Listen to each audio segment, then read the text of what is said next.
Welcome to Chymick Gaming. I am your host Chymick, and this is episode 7 of Chymick After Dark.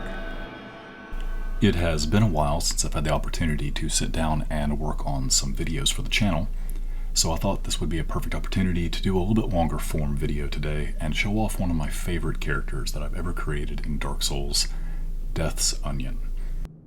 The Onion is a soul level 50 invader that invades exclusively in Anor Londo and follows a few simple rules to make his invasions a little different than the normal run and gun. The first rule in an Onion invasion is to stay as long as possible in the host's world. After playing this game for so long, I find a little joy in waiting around for up to 30 minutes to connect to a host world where the invasion only lasts for about 30 seconds. So I've taken an alternate approach to my more recent invasions over the past couple of years and find that giving myself a suboptimal build and some other things to do while I'm in the host world gives me a lot more joy while I'm invading and hopefully creates a more interesting invasion for the host. The second rule to open every door is just about convenience for me as an invader and being able to move through the area and do the things that I want to do while I'm engaged with the host's world. However, it is also a good filter for the type of invasions that you might come across that might not be as fun. That being said, the Onion doesn't filter his invasions. He connects to whomever he connects to and tries to make the best of that situation, following the few simple rules that are laid out for him. There is one caveat to the second rule of open every door, and that is that the Onion never goes to the third floor. So if you ever want to get away from Death's Onion, just head to the third floor, but he's also not going to be opening those particular shortcuts up for the host. He will open up the downstairs shortcut, and the front doors, and the side passage to the blacksmith. At this point in the invasion, I am looking to make a brief appearance in front of the host, just enough to spook him, and then back off. I don't particularly like fighting in the hallways, mostly because I've just done it so much that it gets boring. It's typically where the fight clubs and Gravelord servant hangouts tend to be, so I like to draw my invasions out into different areas and ultimately end up engaging in a spot that's not as typical for an Anor Londo invasion. The host should be right outside this door, so this will be a good time to bring up the third rule, which is to respect the host. It's a good chance they're going to be using a heal spell or an Estus to heal up after engaging the Silver Knights, especially since they're still this close to the bonfire. So after putting in a brief spook appearance, I will be running off to give them a little breathing room. I'm not looking to overwhelm the host or get an easy kill or some sort of cheap victory. This is about enjoying the invasion process and showing the host the weird interactions they can have with an invader that will ultimately lead to a fight. But in the meantime, there's a lot of fun that we can have. The chance that a host will enter the room with the Titanite Demon here while they're being invaded is extremely low, unless they have a few co-op helpers with them. I do still like coming in here just to see if I can draw their interest or potentially think that this is a place where I would not be. And I do use the Chameleon spell quite often throughout my Anor Londo invasions because it's a great way to get at least a couple of seconds delay on their reaction. Even if they recognize that the pot is out of place, there's still a chance they might hesitate just a little bit and giving me just a little bit of advantage to ping them for some damage or give them a quick jump scare or let them get caught up in a fight with the enemies of the area. Glorbo does seem to be particularly cautious, playing a bit defensively, is moving rather slowly through the opening area, so there's little chance that they're actually going to come in here. However, I can use it instead as a way to get around behind them and then drive them toward the open areas where I would like to actually engage in a fight. While it's a little boring to just sit around in a room waiting for the host to make a decision, this does give me a really good opportunity to gauge the host's level of comfort in the area, give me some perspective on how long they've been playing the game, and exactly how traumatic an invasion might be for them, what sort of tension it's creating for them. So I do like to take this time just to settle into the host world. It does play on the first rule of staying as long as possible in the host's world. I'm not really looking to abuse their time. However, I am looking to maximize my time before we do finally engage, so that I get to spend a little time learning about the player, being a fly on the wall in their world, seeing how they interact with things, seeing what they're capable of doing, and then engaging them on their level. That's what makes the invasion fun for me, at least when I'm playing Death's Onion. This is the perfect time to talk a little bit more about the Death's Onion build. It is a soul level 50, using the fully upgraded Life on Scythe. I also have a fully upgraded Avalon with lightning bolts. I have Oral Decoy, Fall Control, Chameleon, and Dark Bead equipped, though I am not min-maxed to use Dark Bead as a one-shot. I do like to actually duel my opponents and trade damage. Just makes it a little bit more fun, lets me stretch out the time in the game, and gives me a more engaging experience, and hopefully for the host as well. So we will be hunting our host with all of our tools throughout this invasion. We will use every single skill set that we have, and we will be doing it all without Estus. The original release of Dark Souls had invasions where the invaders could not use Estus. They could crack humanity to heal up. There were a few other tricks. You could use various miracles, but Estus specifically was prohibited.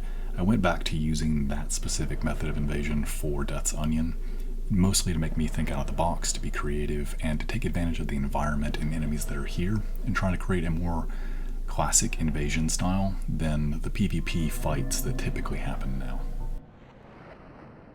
This is exactly the position I wanted to be in, where I could get in behind him and drive him out toward the open areas. I am ultimately going to try to drive him outside for our final duel, but just being able to get him out into the Grand Hall will give me a chance to engage with him in a safe way, safe for me anyway, and let me be a little more present for the player so we can see that he's actually dealing with an active invader and not someone who is just hiding from him and wasting time. I am looking to engage, but I am looking to engage in very specific ways. So we'll see how he reacts once we are together in the Grand Hall with the giants and the various options that he has to find a path through me or around me.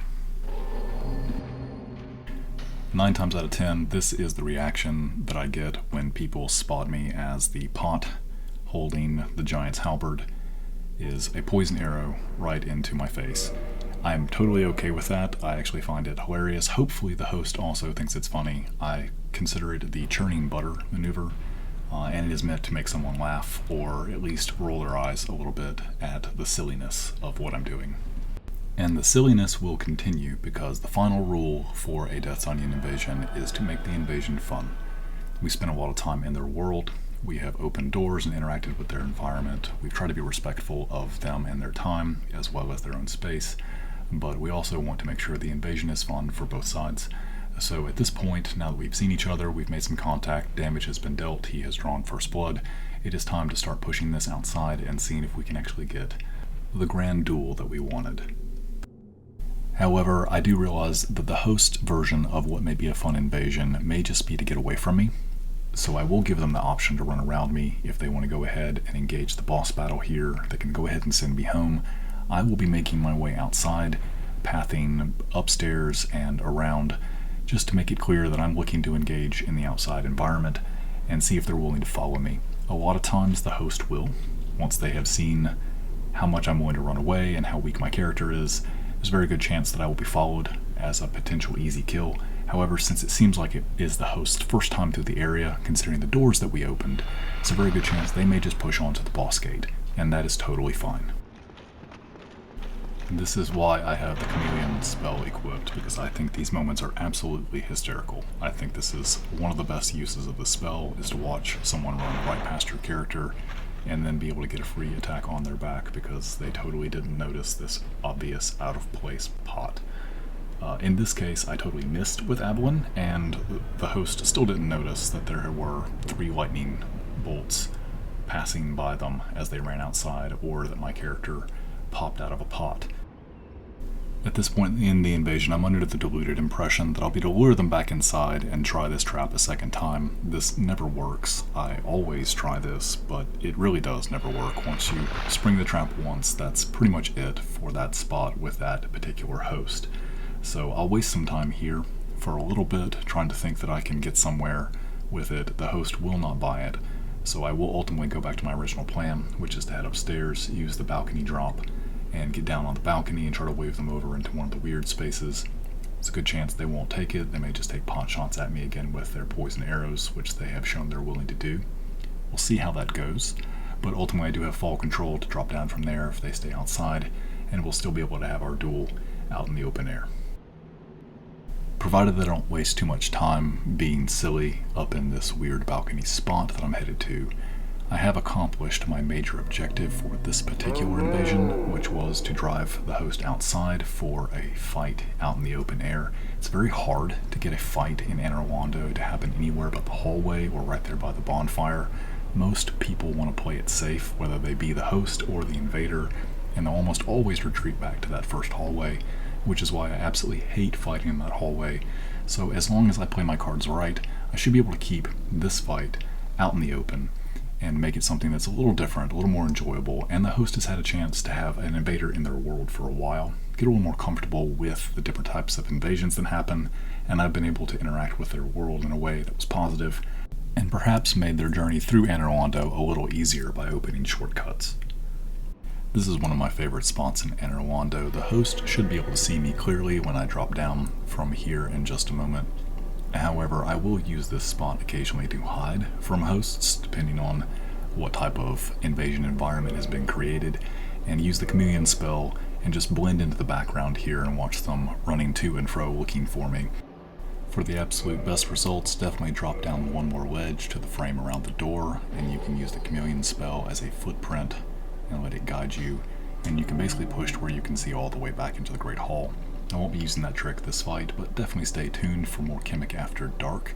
I will be showcasing Onion's tricks throughout the series, and I'm looking forward to uploading more in the near future. In the meantime, please enjoy the rest of the invasion. We should be engaging in a fight soon, so I'm going to shut up and pay attention and see how the host reacts to my last little antics before I hop down and let them finish things up.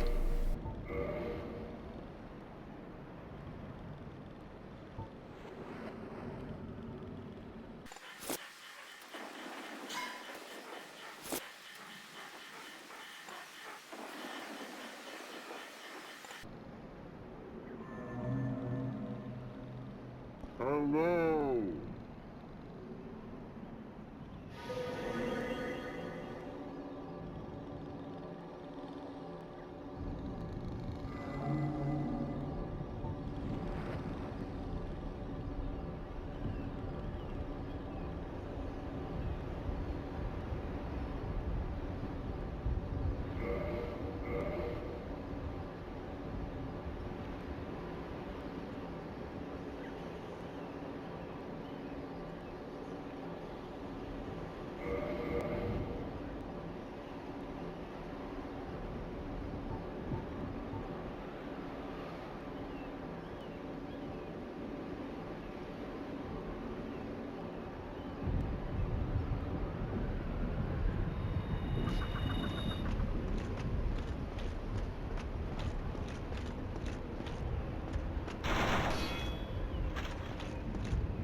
Thank you so much for watching Chymick After Dark. I am your host, Chymick, and I appreciate each and every one of you, especially for those of you who have subscribed to the channel through all of my ups and downs and the long absences from the channel since I am not a full-time content creator. Thank you so much for sticking with me. I'm looking forward to bringing you more content in the near future, not just Dark Souls content, but I do have a backlog of Zelda videos that I need to be recording for, so look forward to that, as well as some other games that I'm hoping to post and talk about in the near future. All things that I thoroughly enjoy, all things that are very exciting to me, so I'm hoping that you enjoy them and are willing to share with me in that excitement. Thank you again for watching. This is Chymick Gaming.